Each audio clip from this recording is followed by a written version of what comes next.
Welcome to The Explainer. Today, we're cracking open a book that has pretty much shaped Silicon Valley for the last decade. Peter Thiel's provocative and honestly game-changing guide to building the future, 0 to 1. Everything in the book really boils down to this one question. It's the question Peter Thiel uses to find original thinkers. What important truth do very few people agree with you on? You see, that question is a challenge. It's daring you to think for yourself, to step away from what everyone else believes. And today, we're going to take a myth-busting approach to unpack the book's core ideas and get to the heart of its powerful and often counterintuitive philosophy. So, first up, Thiel takes aim at a huge assumption we all kind of make about progress. This idea that the future is just going to be a slightly shinier version of today. He says no, that's a dangerous myth. He gives us this really clear way to think about it. On one hand, you've got horizontal progress. He calls this globalization. It's basically copying things that already work, going from one to n. Think of it like taking one typewriter and then just building 100 more of them. But then there's vertical progress. He calls this technology, and that is the true leap. That's going from 0 to 1. That's not building more typewriters, it's inventing the word processor. It's all about creation, not just copying. Now here's why this matters so much. This isn't just some abstract business theory. Thiel's point is that if the whole world just copies what's already been done, if every developing country tries to live exactly like the West, we're all going to end up in a massive fight over the same limited resources. He argues that real, sustainable progress has to come from technology, from inventing new ways of doing things that create more abundance for everyone. Okay, so this idea of creating brand new things instead of just copying, well, it leads us straight to Thiel's most radical, most controversial claim, that competition, the thing we're all taught is the bedrock of capitalism, is actually for losers. He does this brilliant flip on Tolstoy's famous line about families.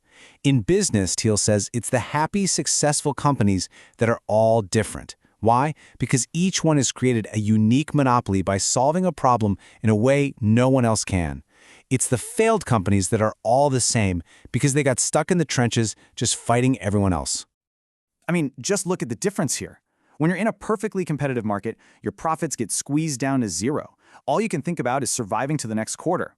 There's no time or money for big, bold ideas. But a creative monopoly?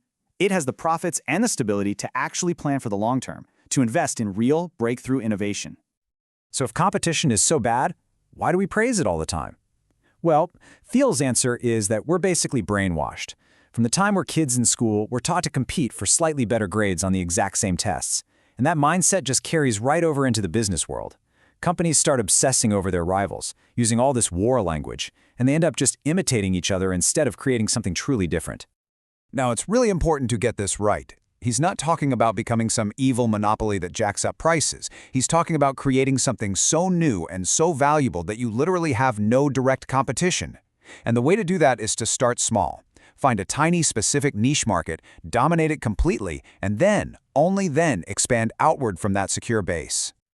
All right, so you've got this incredible monopoly-creating idea. Fantastic, but that's only half the battle. And this brings us to the next myth Thiel is eager to bust. And this one is especially painful for all the creators and engineers out there.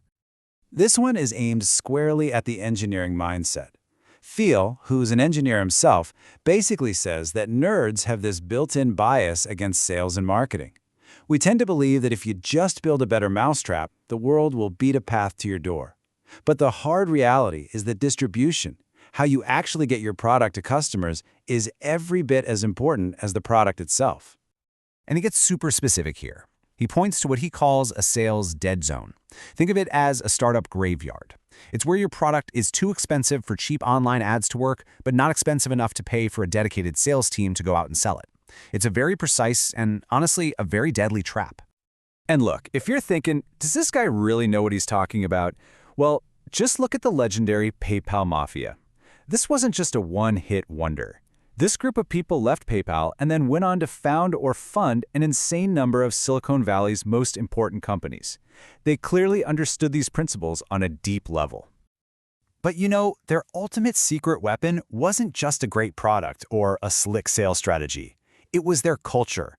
And let's be clear, when Thiel talks about culture, he is not talking about ping pong tables or free sushi. He's talking about creating a tight-knit team, almost like a cult, that is absolutely obsessed with a shared mission and a unique vision for the future. So this brings us to our final piece of the puzzle, and maybe the most human part of all. Who? Who is the kind of person that can actually pull all of this off? What Thiel observed is that the people who build these world-changing companies, they're rarely, normal. They aren't in the middle of the bell curve. Their personalities and traits are way out on the extremes. He calls this the founder's paradox. The idea is that these successful founders aren't well-rounded people. They're a bundle of crazy contradictions.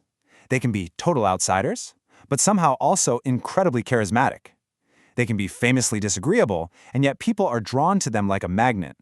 And Thiel argues that it's this exact, unstable mix of extreme qualities that allows them to see the world differently and build the future.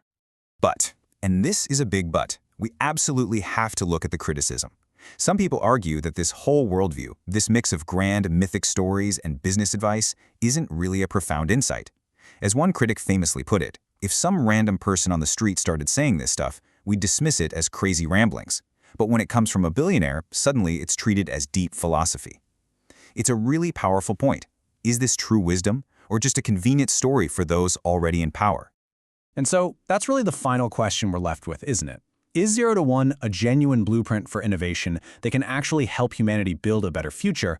Or is it a clever rationalization for a more dangerous worldview, one that celebrates monopolies, eccentric billionaires, and a deep skepticism of society as a whole? It's a question that's definitely worth thinking about.